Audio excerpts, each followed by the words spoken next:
right now on 5 on your side at 10. Tonight, attention teachers, how you could get $1,000 worth of free school supplies for your classroom, helping you make ends meet. Delightful weather right now, but there are weather changes heading into the weekend. The timing on rain chances as you make your plans. And our top story tonight, stop the steal. How you doing? The freebie police are giving out to protect Kias and Hyundais from car thieves. Not that it's stopping from taking it, but it give them a little trouble trying to get it. St. Louis police gave out hundreds of free steering wheel clubs today. Good evening. Thank you for being with us. I'm Ann Allred. And I'm Brent Solomon. Mike Bush has the night off. Let's check in with Pepper Baker, who's live at the Crown Mart off Del Mar. Pepper, police ran out of those clubs, within minutes, really? Brent, and that's right. So far this year, there have been more than 1,200 Kias and Hyundais stolen in St. Louis City alone. And you would have thought every single one of those car owners showed up here today. Drivers filled this parking lot with a line pouring in from the street to get a free car lock. Woo! Man, look at all these people. Fenner Perkins owns a Kia. He showed up to the Crown Mart off Del Mar 2 hours early to get a free car club. I've been here since 1 o'clock. Now you can see all these cars. I was the first one here. Hundreds of Kia and Hyundai owners came to the giveaway. Take care, man. After a rise in thefts from people hijacking those types of cars using USB cords as keys. This is the key right here. This is how they stealing your car. Nobody be able to steal a car with a USB, a car charger, a phone charger? No. 6 people that I know. Yeah. Have them stolen? Yes, stolen. Over the past months, we have had a rash of vehicles stolen and break-ins due to those owners having that type of car. St. Louis Metro Police Officer Regina Moore handed out 100 free car clubs donated by Kia and Hyundai Wednesday afternoon at 3 o'clock. 350, we were all out of the free car clubs, so we had additional car clubs on hand to sell for $15. The additional 150 car clubs for purchase were through a partnership with 5 Star Senior Center. People still paid because they can't find them anywhere else. I've been to Walmart, I've been to AutoZone, I've been to all different places. Nobody had them. They sold out everywhere, sold out, no clubs. Hyundai announced car owners will be able to purchase a security kit that will prevent the USB access method beginning October 1st, but people demand more. They need to have a recall and do something about it. You know, they need to pay for this. It's terrible. Now, people could either drive up in their Kia or Hyundai to get a free steering wheel lock or show proof of registration or ownership. And this wasn't the first time St. Louis Metro Police hosted a free car lock giveaway. And judging from the demand, Moore said that they are highly considering having another one. Live near downtown West, Pepper Baker, 5 on your side. Developing tonight, St. Louis police actually investigating a deadly double shooting in North St. Louis. Officers found 2 men who had been shot about 3 hours ago. This is near Garfield and Newstead. Both men were pronounced dead at the scene. No word on any possible suspects or a motive. And yet another double shooting under investigation as we speak. About 4 hours earlier, a teen was killed and another injured in North City.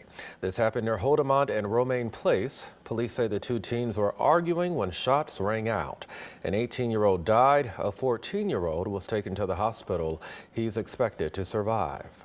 Tonight, a 10-month-old baby is being treated at Children's Hospital in St. Louis after being accidentally shot by a 3-year-old. This happened yesterday in Gasconade County near the town of Rosebud. Police say the 3-year-old found the gun inside of a purse. The infant was shot in the stomach. The child, amazingly, is expected to make a full recovery. No word on any charges. New information tonight on last week's massive fire at the recycling plant in the Metro East. The cause of that fire at the Interco plant in Madison remains under investigation. 5 on your side has learned the Illinois EPA has referred the incident to the Illinois Attorney General's office. We have reached out to that office. We have not heard back. Tonight, the attorney for a Ferguson market owner says his client won a round against the city. The new business owner is fighting to keep his liquor license. New tonight, our Robert Townsend is looking into this dispute. Robert. Anna Brent, the attorney tells me the city of Ferguson refuses to allow its client to sell alcohol in peace, but the city claims the market has received one too many police-related calls. The city of Ferguson needs good businesses. This is a good business. Attorney Jay Kanzler says 10 months ago his client Najee Ahmed was excited to open Elite Market and Grill in Ferguson. But Kanzler says Ahmed has not felt welcomed by the city. He's never been cited for any of the things that they say, the calls for service or crime in the parking lot. He's never been called to City Hall. He says on August 10th, the city ordered Ahmed to stop selling alcohol at his market near West Florissant and Ferguson Avenue. We're told Ahmed shut down his store for 2 days, then reopened, but did not sell any liquor. Kanzler says the city is targeting the market because it's a Muslim-owned business. He will be the fourth Middle Eastern-owned business that's been targeted for closure or license suspension or revocation by the city. Kanzler filed suit against the city and asked a court to block the liquor sale ban.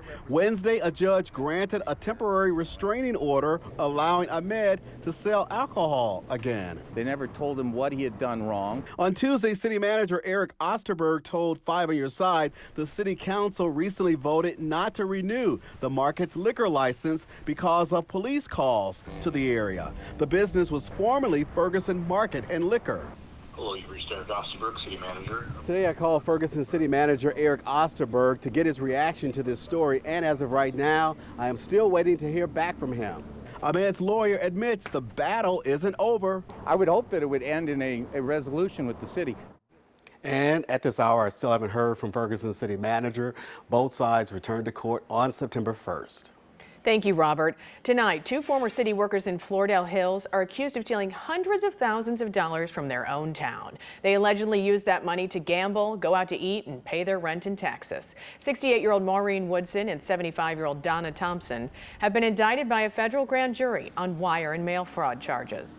The two are roommates who both worked as clerks for the city.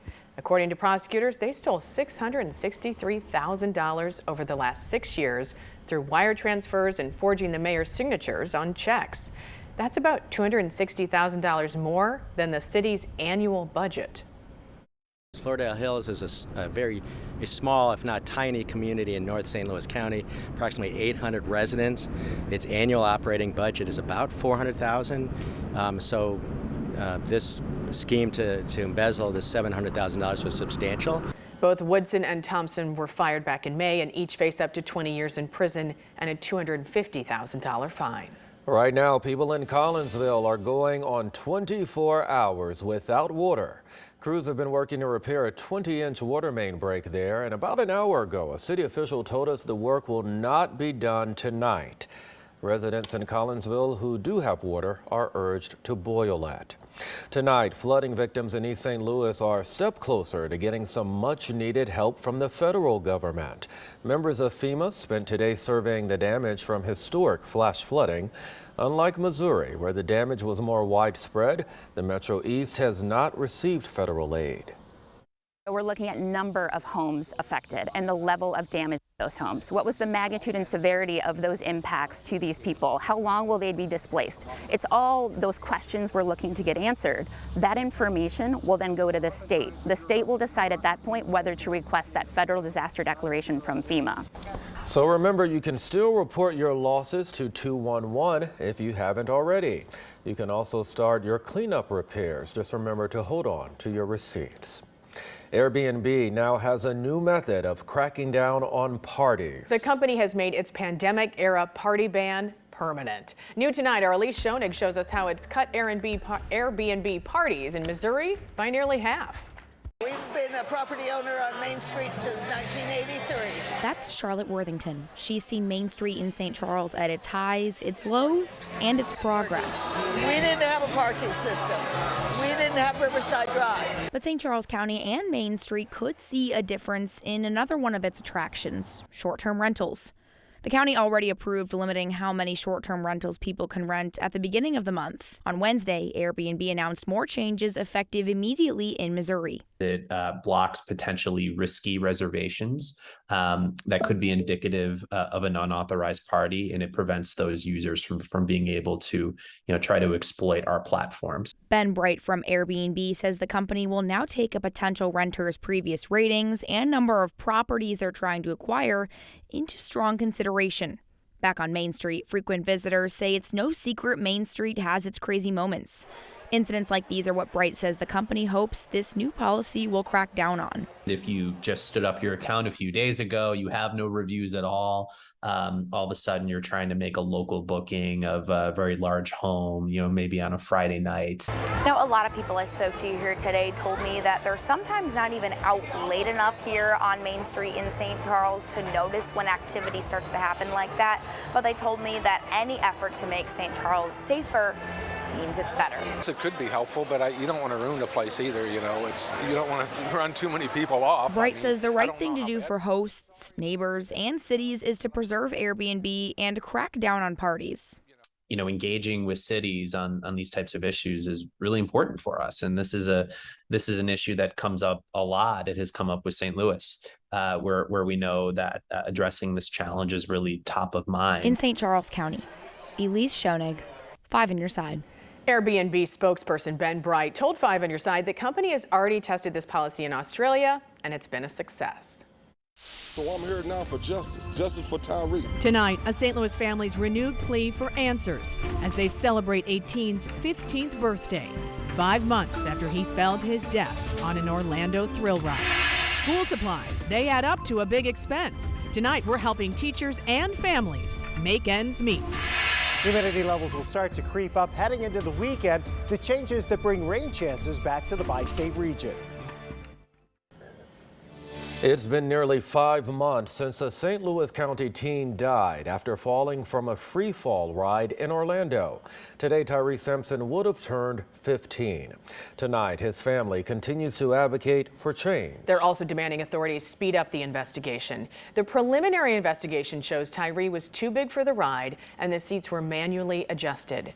His father is asking for the ride to be taken down and for a permanent memorial to go up.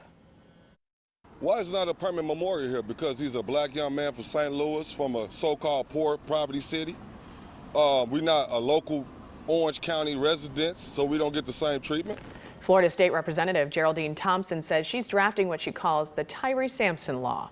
It would address the irregularities in this case. The state of Missouri now issuing an emergency order over monkeypox. The Department of Health and Senior Services says it now considers monkeypox to be a danger to the public. Starting Monday, August 29th, all cases of the virus must be reported to the state within 1 day. Right now, there are 24 cases reported in Missouri.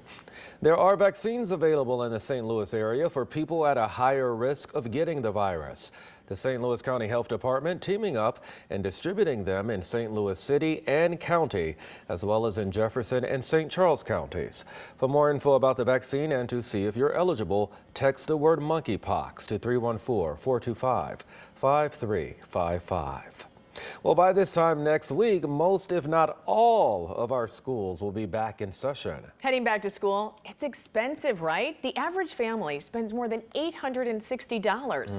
Tonight, our Michelle Lee has a look at some cheap or free options to help you make ends meet. The symphony of an assembly line, a chorus of spirit fingers, a community in the 11th hour now coming together to empower teachers and schools in their own backyards with supplies sky high. It's hard work, but it's amazing experience. It's a cloud-9 feeling even during a tough year. First we went through COVID and that was different. Even this year we're experiencing supply shortages. Our drives have never really returned to pre-COVID, so cost of inflation is definitely an issue. This is a warehouse of free supplies in Maryland Heights. It's operated by Kids Smart, a group that will help 90,000 students and teachers in St. Louis get the basics: pencils, paper, glue sticks, and more. It comes at a time when many kids will go to school without, and teachers will spend more of their paychecks to help. This just cuts out that process for everybody else. It makes it easier for them. On this day, students like Rylan are packing supplies for an upcoming giveaway. to lift up teachers and peers. It just lights up their face. You know, it really just helps them out. The National Retail Federation says 42% of parents are still waiting for sales, while 35% are buying generics and 24% are reusing supplies. The crunch impacts every single district as teachers pay more for supplies out of their own pockets. Even in some, like I said, the more lucrative school districts, there's a disconnect and a struggle. A disconnect and struggle many are racing to repair while letting people know the help is there. And it's really get a hold of their teachers, make sure they're aware of us. We've been around for just over 20 years, so there is some awareness, but we still find new teachers that haven't heard of KidSmart and are eligible for supplies. In Maryland Heights, Michelle Lee, 5 on your side. KidSmart is hosting a massive school supply giveaway for registered teachers. It is August 24th at Ballpark Village. These are important details. This is really cool. And we should mention most teachers can volunteer for a few hours with KidSmart and get $1,000 worth of supplies for their classrooms. Very neat. There are also a lot of events in the coming days for free supplies, haircuts, and food. So if you'd like this whole list, everything going on, just text the word supplies to 314-425-5355 and we will send you that link.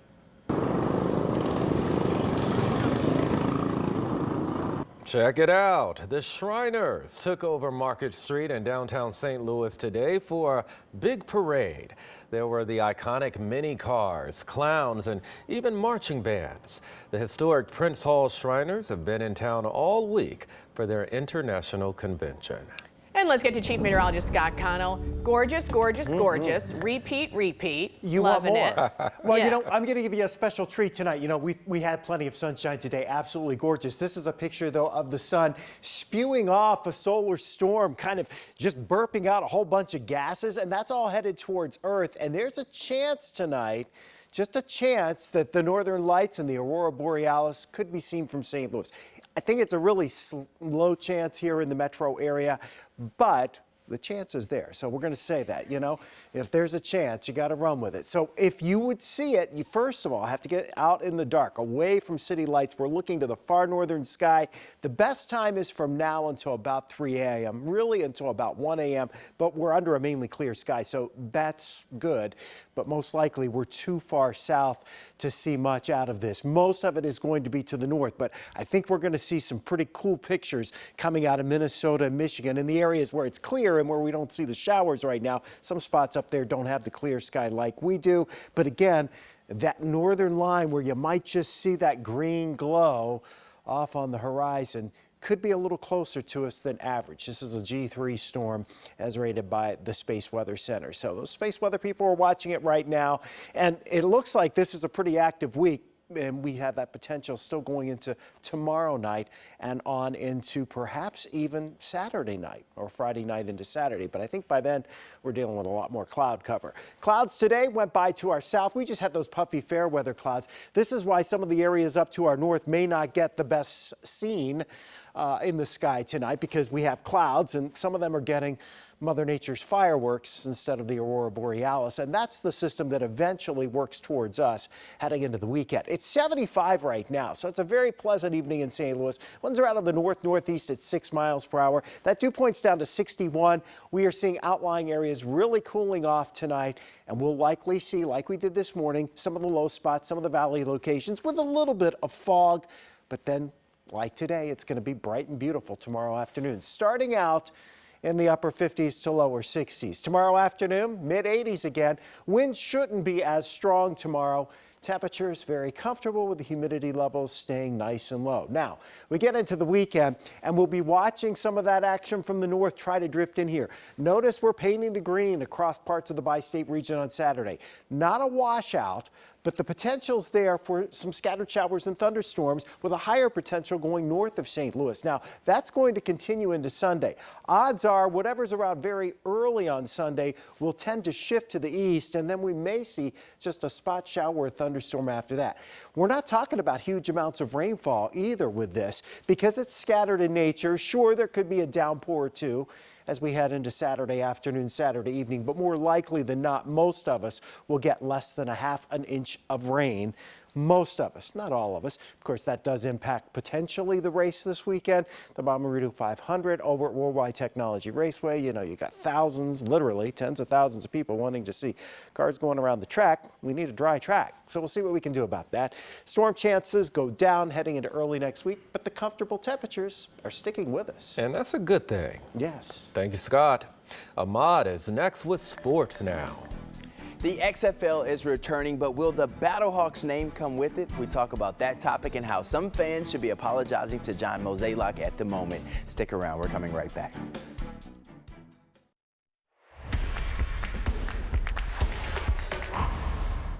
Two months ago, some fans were calling out President of Baseball Operations John Mozeliak for his inability to land another big-name player. 2 weeks ago, some fans were saying Jordan Montgomery and Jose Quintana wouldn't be enough. I'm some fans. And right now, Mo appears to be right. The Cardinals are 10-2 since the trade deadline and undefeated when both Quintana and Montgomery are on the bump. It was Montgomery's turn tonight, and he was treating batters like lawns in the summer, just mowing them down all day and night. 8 strikeouts in 5 2/3 and only 1 earned run. Again, Mo may have been right. We already know he was right about this guy. Nolan Arenado, he would drive in the first run of the game with this ground rule double. Nolan Gorman would hit a ground rule double to score Arenado right after that. And then in the 7th inning, he was back at work. A base hit to right field would score Lars Nootbaar, bringing his RBI total to 3 on the night. Gorman and Montgomery dominate. Again, Mo looks right at the moment, and the Cards win 5-1. Skipper, how about those young guns? And they've all been ready. So credit to our minor league system because everybody they sent up here has contributed. None of them have been scared. They've all embraced competition really well. It's been a good group with the right mentality. So it's appreciated, that's for sure.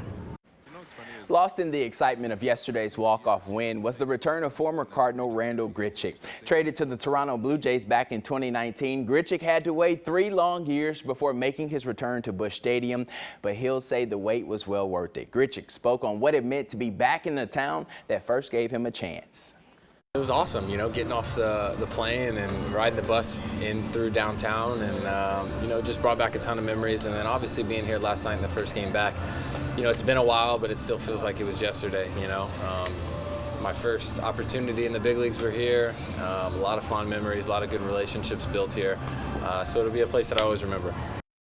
It's been weeks since we found out the XFL is returning to the Lou, but they have yet to announce what our team name will be called. It'd be a shame if all that gear everyone bought went to waste, just like that worn out Rams gear our town was left with that I bought for cheap, but that's another story. The real story is whether they are called the Battlehawks or not. The XFL is right where it belongs, in St. Louis, inside the Dome. Head coach Anthony Beck was in town to promote the league and the team, and he says he cannot wait to get things up and rolling. He went further in detail about a bunch of things you'll want to see on Sports Plus this Sunday with our very own Frank Cusumano. But since we're on a time limit, Coach, what's the deal with the team name? To be determined on that one, but we are going to, you know, ownership has done a great job of, you know, strategically putting out information and making sure they make the right decisions. We'll see what happens. I think that the city's going to be excited about the decision they have, and when we roll that out, I'll be here, and I think everybody can embrace it. While we wait on the edge of our seats for their name to be announced, the Lions of Lindenwood need no introduction. For years, they thought they had quality players that could play on any level. Now those guys will get to test out their talent at the Division I level starting this fall. This gives area recruits who may have overlooked Lindenwood in the past because of their D2 status a chance to play big boy football right in their own backyard, and a chance for Lindenwood to further prove their loyalty to the Lou.